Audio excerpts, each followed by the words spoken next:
राधे राधे गुरुजी। जी गुरुजी, मुझे एक क्वेश्चन करना था, जैसे कि मतलब मुझे नहीं पता कि आप इस क्वेश्चन का मुझे आंसर सही दे पाएंगे या नहीं। लो यहाँ बेटा, लो ये मिठाई वाली बहन, लो ये सबको बांट दो। लो ये हमने ले लिया, ये सबको बांटो, सब जितने भक्त बैठ सबको बांट दो। लो आप भी खा लेना, माँ को भी देना, पिता को भी देना। गुरुजी ध्यान दीजिए। हाँ ध्यान दे रहे हैं, आप बोलो, ध्यान है पूरा, बताओ। गुरुजी, एक्चुअली ना मेरी फैमिली में थोड़ा सा काफ़ी सालों से ना ऐसा हो रहा है कि पहले मेरे भैया ख़त्म हो गए, उसके बाद अभी प्रेजेंट टाइम पे मेरी मम्मी ख़त्म हो गई। मतलब एक चीज़ नहीं समझ में आता है, अगर भगवान है तो मतलब इस तरीके से क्यों कि मतलब मेरे ही फैमिली में मेरे 2 ब्रदर थे, मेरी 2 मम्मी थी, मतलब मेरी मम्मी थी, मेरे 2 ब्रदर थे, एक ही मम्मी थी। तो पहले मेरे भैया ख़त्म हुए आज से 15 साल पहले, ठीक है। और फिर अभी 2 साल पहले मेरे छोटे वाले भाई ख़त्म हुए, उसके बाद फिर मतलब ऐसा फील ही नहीं आता है कि मतलब भगवान है इस टाइम पे। मतलब आप चाहते हैं कि कोई की मृत्यु ना हो? बात वो नहीं है, बात ये होती है कि मतलब एक टाइम होता है किसी के जाने का। ठीक है आपकी बात। अभी प्लेन हादसा हुआ, सब बच्चे से लेके बूढ़े तक जल गए, तो ये तो हादसा है, ये मृत्यु लोक है। आप जिस धरती पे खड़ी हो, इस धरती का नाम क्या है? मृत्यु लोक। हर व्यक्ति अपनी उम्र लेके पैदा होता है, जितना उसको ईश्वर ने टाइम दिया है रहता है, और फिर उसको बुला लेता है अपने पास। गुरुजी वो बात तो सही है, बट पता है मैं अपनी मम्मी के बिना रह नहीं पा रही हूँ। सही कितने बताओ, साल हो गए मम्मी को गए? अभी 1 साल नहीं हुआ, अक्टूबर में 1 साल हो जाएगा। क्या हो गया था आपकी माँ को? साइलेंट अटैक था। अटैक। और पिताजी हैं आपके? जी। और भाई बहन कितने हैं आप लोग? हम पहले तो 2 भाई थे, 3 बहनें हैं, अभी प्रेजेंट टाइम पे 3 बहनें हैं बस, और पापा। 2 भाई कहाँ गए? एक्सपायर हो गए दोनों भाई। उनको क्या हो गया? बड़े वाले भैया को करंट लगी थी, छोटे वाले भैया की किडनी फेल थी। सही है, दुख का पहाड़ है ये। माँ भी चली गई, भाई भी चला गया। पिता क्या करते हैं? कुछ नहीं, अभी करीब 1 साल पहले उनका भी एक्सीडेंट हुआ था, तो उस टाइम पे उनको थोड़ा सा मेजर था, तो इसकी वजह से उनके पैर में दिक्कत है, तो चल नहीं पाते। पहले उनका बिजनेस था, अभी नहीं है। मैं अभी जॉब कर रही हूँ, मेरा ग्रेजुएशन चल रहा है। मैं मतलब ये पूछना चाह रही थी, मतलब मैं आपको काफ़ी टाइम से देखती हूँ, बट आप जो चीज़ें बोलते हो मुझे ना उस चीज़ पे है यकीन है, बट ऐसा ना जब से मेरी मम्मी गई है ना, तो मतलब ऐसा लगता है कि दुनिया में कोई चीज़ है ही नहीं। ठीक है, आप ये मान लो कुछ नहीं है, तो ये मान के भी क्या पाओगी? कुछ नहीं पाएंगे, बस एक क्वेश्चन था मन में, ये चीज़ चल रही थी। क्या क्वेश्चन है कि ईश्वर है कि नहीं? नहीं, ये तो है कि नहीं वाला क्वेश्चन है ही नहीं। मेरा तो ये क्लियर है कि नहीं है, क्योंकि आप इस चीज़ को मान लीजिए, एक ही फैमिली, इतनी बड़ी दुनिया में एक ही फैमिली के ऊपर इतनी सारी चीज़ें। क्यों? अभी जो प्लेन हादसा हुआ उस समय तो उसके माता पिता 2 बच्चे थे, चारों एक्सपायर हो गए। तो ये केवल आपकी फैमिली के साथ ऐसा हुआ?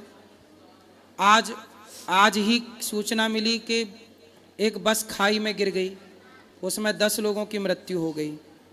परिवार तो रहा ही होगा उसमें। बेटा ये मृत्यु लोक है, मैं भी एक दिन मरूंगा, आप भी एक दिन मरेंगे, सबको मरना है। जब केदारनाथ में 2012 में, केदारनाथ में 2013 में जब केदारनाथ में आया, वहाँ पे पानी इत्यादि का, तो बहुत लोग मारे गए थे, आपदा थी वो। अभी यूक्रेन युद्ध चल रहा है, रसिया यूक्रेन का, कितने लोग यूक्रेन में मारे गए, परिवार के परिवार, घर के ऊपर मिसाइलें गिर गई। पाकिस्तान में और हिंदुस्तान का भी युद्ध हुआ, कितने लोग मारे गए। तो भाई ये मृत्यु लोक है। बेटा मैं आपके दुख से सहमत हूँ कि दुख बहुत बड़ा है, लेकिन आप अपने दुख को लेकर ये सोचें कि नहीं ईश्वर तो है ही नहीं। चलो आप मान लो कि ईश्वर नहीं है, तो ईश्वर नहीं है ये मान के आपको क्या प्राप्त होना है, और ईश्वर है ये मान के नुकसान क्या है? चलो आप सारी जिंदगी यही मानो कि ईश्वर नहीं है। ईश्वर नहीं होता तो ये बताओ कि आपकी माँ फिर चली कहाँ गई? कहाँ चली गई? मर के आदमी जाता कहाँ है? बताओ फिर उत्तर दो, कहाँ जाता है मर के? तुम्हारी माँ कहाँ चली गई?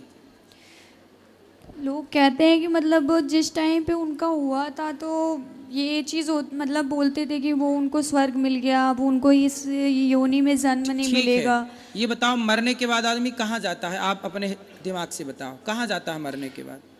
जहाँ तक अभी तक मैंने सुना है यही कहा जाता है कि मतलब कि भगवान के पास चले गए, अब तो ऐसा। और आपकी माँ आई कहाँ से थी? वहीं से, कहाँ से? भगवान के पास तो से। जहाँ से आई थी वहाँ चली गई। मैं अब ये अब नहीं, आप ये कह रही हो कि भगवान के घर से आई थी, भगवान के घर चली गई, और आप ये भी कह रही हो कि मैं ईश्वर को नहीं मानती। देखिए ये बात नहीं है कि मतलब भगवान के यहाँ चली गई, भगवान के यहाँ, मतलब मेरा मानना ये है, लोग ये, मैंने यही चीज़ बोली कि लोग ये कहते हैं कि मतलब कि वो भगवान के पास चली गई, भगवान के यहाँ से ही आई थी, बट एक ये चीज़ है ना कि बिलीव नहीं है, आपके मुझे believe- नहीं है। आपके बिलीव करने ना करने से क्या होगा? क्या उल्लू को सूर्य नजर आता है? नहीं, तो क्या ये मान लिया जाए कि सूर्य नहीं है क्योंकि उल्लू को दिखाई नहीं पड़ता? जैसे उल्लू को सूर्य नजर नहीं आता पर सूर्य तो है, इसी तरह अज्ञानवश कोई ईश्वर को नहीं देख पाता, वो उसके अज्ञान का दोष है, ईश्वर तो है। आप मानो ना मानो, सत्य तो है बेटा, आप स्वीकार करो या मत करो, ये सत्य है। हम मृत्यु लोक में बैठे हैं, हमें मरना पड़ेगा। आपकी माँ चली गई, भाई चले गए, ये बहुत बड़ा दुख है, हम आपके दुख में आपके साथ हैं। लेकिन आप कहो कि अब मैं ईश्वर को नहीं मानती। माँ जिंदा थी तब आप ईश्वर को मानती थी, भाई जिंदा था तब आप ईश्वर को मानती थी, अब ये चले गए तो आप ईश्वर को नहीं मानती। इसका मतलब तो ये हो गया कि आप ईश्वर की परिभाषा अपने हिसाब से तय करेंगी कि जब तक ईश्वर सब बेहतर रखेंगे तो हम ईश्वर को मान लेंगे, जब ईश्वर बेहतर नहीं रखेंगे तो हम ईश्वर को नहीं मानेंगे। ये तो परिभाषा आपने अपने हिसाब से मैनेज कर ली, जबकि परिभाषाएं हमारे हिसाब से नहीं होती। जो है वो है, आप उसे स्वीकार करो या मत करो। सुदामा इतने गरीब थे, नरसिंह मेहता का जवान बेटा मर गया, नरसिंह मेहता जी का जवान बेटा मर गया। लोगों ने कहा भाई रो लो, तुम्हारा बेटा मर गया। नरसिंह जी बोले क्यों रो ले भैया, कहाँ से आया था? बोले ईश्वर के घर। कहाँ चला गया? ईश्वर के घर। जब उसकी संपत्ति उसके पास चली गई तो मेरा तो था ही नहीं। मीराबाई के पति मर गए, लोगों ने कहा मीराबाई थोड़ा रो लो। मीरा बोली क्यों रो लें? बोले आपके पति मर गए। मीराबाई बोली मैंने जिसको अपना पति बनाया है वो कभी मर ही नहीं सकता, और जो मर गया वो मेरा कुछ था ही नहीं। भाई ये बताओ, हमने बेटा रिश्ते हमने बना लिया, ये हमारी माँ है, ये हमारा बाप है, ये हमारा बेटा, यही तो रिश्ते होते हैं। हम इन रिश्तों में इतने जकड़ जाते हैं कि हमें लगता है ये मेरी माँ के बिना मैं नहीं रह सकती, मैं पति के बिना नहीं रह सकती, मैं पुत्र के बिना। ये मोह है, आपने ही जबरदस्ती पकड़ रखा था। जबकि ये संसार ऐसा है, मृत्यु इतनी निर्दयी है कि वो ये नहीं देखती कि ये माँ है कि बच्चे हैं कि बूढ़े हैं कि जवान हैं। इसलिए बेटा हमें रहना तो संसार में ही है, इसलिए संसार के नियमों का उल्लंघन नहीं कर सकते।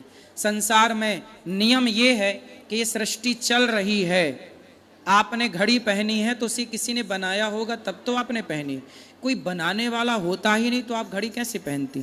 आपने जो टी शर्ट पहनी है इसे किसी ने बनाया है कि बिना बनाए बन गई? जी किसी ने बनाया तभी तो पहने हैं। आपकी आंख है, आपकी आंखों में दिखता है, इस तरफ वाइट है बीच में काली है पुतली, तो ये बिना बनाए बनी कि किसी ने बनाया होगा? नहीं बनाए हैं तभी तो।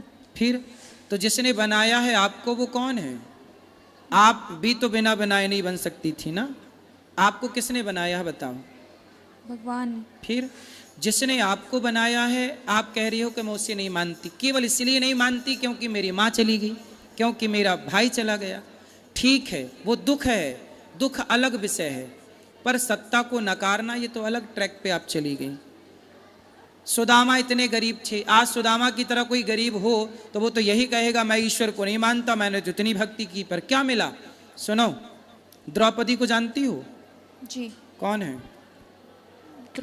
नहीं, इतना नहीं पता मुझे। कृष्ण की बहन है, अर्जुन की पत्नी है, पांडवों की पत्नी है, जिसका चीर हरण हुआ था। जी। द्रौपदी के 5 बेटे थे, 5 बेटों को मार दिया अश्वत्थामा ने, जबकि वो तो कृष्ण भगवान की बहन थी ना। तो भगवान की बहन के बेटों को मार दिया। अभिमन्यु मार दिया गया, अभिमन्यु तो सगा भांजा था भगवान कृष्ण का। पर मृत्यु तो भैया राम के पिता हैं दशरथ, मर गए। ये मृत्यु लोक में भैया जो आया है, चाहे वो भगवान का बाप ही क्यों ना हो, इस सच्चाई से तो गुजरना ही है ना अपने को। आपकी माँ का जितना टाइम था, आप ये क्यों नहीं सोचती कि आपकी माँ को तब मर जाती वो जब आप पैदा हुई थी। आपने माँ का मुंह ही ना देखा होता तब माँ मर जाती तो आप कर क्या लेती। पर भगवान ने आप पर दया की और इतने वर्षों के लिए माँ का सुख आपको दिया, माँ का दूध दिया, माँ की गोद दी, माँ का लाड़ जो दिया है, क्या उसका थैंक यू आपने किया? जो नहीं दिया उसकी शिकायत है बेटा। इसलिए भगवान का चिंतन करो और मन लगा के काम करो। माँ बाप के सपने आप साकार करो पढ़ लिख कर। ईश्वर को कोसने से कुछ ना होगा। कोसते रहो सारी जिंदगी, बैठे कोसते रहना, क्या हो जाएगा? ईश्वर तो ऐसी सत्ता है, कोई उसे माने ना माने उसका क्या बिगड़ रहा है। ईश्वर अपने, देखो आप ये क्यों नहीं सोचती हो, जो व्यक्ति कोई पाप करता है तो उसके पाप का दंड उसे मिलना चाहिए कि नहीं? मिलना चाहिए। मिलना चाहिए। तो बेटा कभी कोई पाप हमसे होते हैं जिस पाप के कारण हमारी माँ हमसे चली जा, हम बिना माँ के हो जाते हैं। अब जो बच्चा पैदा होती उसकी माँ मर गई, क्यों मर गई भैया? इसको माँ का प्यार नहीं मिला, मतलब इसके भाग्य में माँ का सुख था ही नहीं। क्यों नहीं था? क्योंकि इसके पिछले जन्म का कोई ऐसा कर्म रहा होगा जिस कर्म से इसकी माँ का सुख इसे नहीं मिलना था। आप ये भी तो सोचो कि आप आज खड़ी हो, तो आप आज खड़ी हो यहाँ, इसके पहले भी आप कुछ कर रही थी, पिछले जन्म में कोई कर्म आप कर रही थी, उस कर्म के कारण आपको ये जन्म मिला। इस जन्म में माँ नहीं मिली, भाई मिला, इतना दुख मिला। भाई ये कर्म दंड है ना बेटा। भीष्म पितामह ने बाणों की सैया पे क्यों लेटे? क्योंकि पिछले किसी जन्म में सांप को फेंक दिया कांटों के ढेर में। जब हम कोई पाप करते हैं तो पाप का दंड हमें तो मिलता ही है ना बेटा, दुख के रूप में। आपको दुख हो रहा है तो ये दुख क्या है? आप ये क्यों नहीं सोचती? आप कहते हो मैं ईश्वर को नहीं मानती। आपने ये क्यों नहीं सोचा कि ये मेरे किसी जन्म का कोई पाप रहा होगा, जिस पाप के कारण ही मुझे पाप ही दुख देता है, पुण्य सुख देता है। ये प्रकृति का, ऐसे कोई मानो ना मानो पर अटल सत्य यही है कि हमारे पाप हमें दुख देते हैं, हमारे पुण्य हमें सुख देते हैं। बात समझ में आई जी? इसलिए यही है हिसाब ईश्वर का, यही है न्याय। आप की माँ चली गई, इतना सुख देकर गई, मतलब आप पर ईश्वर की कृपा है। कितने दिन आप पैदा होती माँ मर जाती तो क्या करती? आप भाग्यशाली हैं, कितने वर्ष आपकी माँ थी। वो लोगों को देखिए जिनकी माँ पैदा होती मर जाती है, उनसे आप कितनी बेहतर हैं। देखो पॉजिटिव रहना है तो बहुत सारी बातें हैं, और नेगेटिव ही रहना है, नकारात्मक की सोच रखना है तो कोई बात नहीं है। फिर एक ही बात है कि जी ईश्वर नहीं है। फिर यही माना जाए कि ईश्वर नहीं है और कोसा जाए ईश्वर को, तो ये कोस कर भी क्या पाओगे आप और क्या पाऊंगा मैं? जी क्या समझ में आया? जी समझ में आया कि मतलब एक तरीके से मुझे मतलब ये बताइएगा कि मतलब सच में ये कर्मों का ही फल होता है पिछले जन्म के? भाई बिना कर्म किए तो आपको नंबर नहीं मिलते, 10वीं से 11वीं में नहीं जाती। आप कर्म ना, आप लिखो मत कॉपी में तो आपको मिल जाएगा नंबर। ये चीज तो मुझे पता है कि जब तक कर्म नहीं करेंगे तब तक फल नहीं मिलेगा। ये जो पिछले जन्म का इस जन्म में मिल रहा है, इसका क्या कनेक्शन है? अच्छा ये बताओ, एक समय पर दो बच्चे पैदा होते हैं, एक अंबानी के घर पैदा हुआ, बड़े आदमी के घर, और एक फुटपाथ पर पैदा हुआ। एक ही दिन, एक ही तारीख, एक ही दिन दो बच्चे पैदा हुए, एक अमीर के घर, एक गरीब के घर। अब बताओ, जो अमीर के घर पैदा हुआ वो सोने की चम्मच में दूध पिएगा, सोने के झूले में झूला झूलेगा, वो जन्म लेती रईस हो गया। और इस गरीब ने फुटपाथ पर पैदा हुआ, साड़ी का झूला बांधती है माँ। अब बताओ बेटा, दोनों एक साथ पैदा हुए थे, पर एक गरीब हो गया जन्म लेते ही, गरीब के घर पैदा होके, एक अमीर हो गया अमीर के घर। अब ये बताओ कि उन बच्चों ने तो अभी कोई कर्म भी नहीं किया, पैदा ही हुए हैं, और पैदा होती कोई अमीर हो गया कोई गरीब। क्यों हो गया? सब अमीर होते फिर या सब गरीब होते? क्यों बेटा, उत्तर दो। एक तरीके से कर्म ही होगा। कर्म, पिछले जन्म का जो कर्म था उसके कर्म ने उसे अमीर बना दिया, उसका जो कर्म था उसके कर्म ने उसे गरीब बना दिया। तो ये कर्मों का ही पूरा खेल है बेटा, वरना सबना बड़े घर पैदा हो, फिर कोई गरीबी ना रहे, फिर कोई भूखा क्यों मरे, फिर किसी को फोड़ा फुंसी क्यों हो, रोग कोई अपाहिज क्यों होता है, कोई पैदा होती लंगड़ा होता है, कोई लंगड़ा है, कोई अंधा है, कोई क्यों, कोई अंधा क्यों है? पैदा तो सब माँ के पेट से हो रहे हैं ना, जी। फिर कोई अंधा क्यों हो रहा है, कोई लंगड़ा लूला क्यों पैदा हो रहा है? क्योंकि वो अपने कर्म दंड भोगने आया है, ये कि तू जाएगा पर एक कदम चल नहीं पाएगा।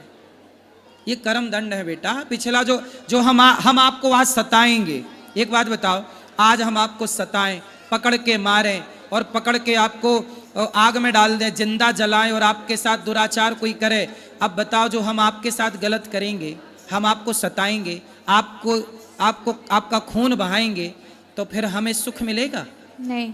फिर हम आपके साथ गलत करेंगे ना बेटा, तो हमें भोगना पड़ेगा। आप कोई देखे ना देखे पर ईश्वर तो देख रहा है। इसलिए बेटा संसार की अदालत से कोई बच सकता है, ईश्वर की अदालत से कोई नहीं बच सकता। ये ईश्वर की अदालत है। जो न्याय आपके साथ हुआ है वो ईश्वर की अदालत से हुआ है, मेरी और आपकी अदालत से नहीं। ठीक है जी। इसलिए सत्य को स्वीकार करो।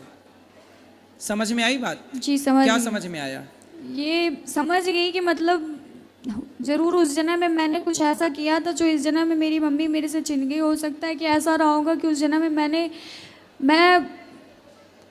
मैंने किसी के साथ गलत किया होगा, या मैं किसी की माँ रही होगी, मैंने उसके साथ गलत किया होगा, इस वजह से मेरी मम्मी इस टाइम पे चली गई। नहीं तो अब यही सत्य है बेटा, आप सही चली गई। अब यही सत्य है कि किसी की माँ जब हम किसी से छीन लेते हैं तो हमसे भी हमारी माँ ईश्वर छीन लेते हैं।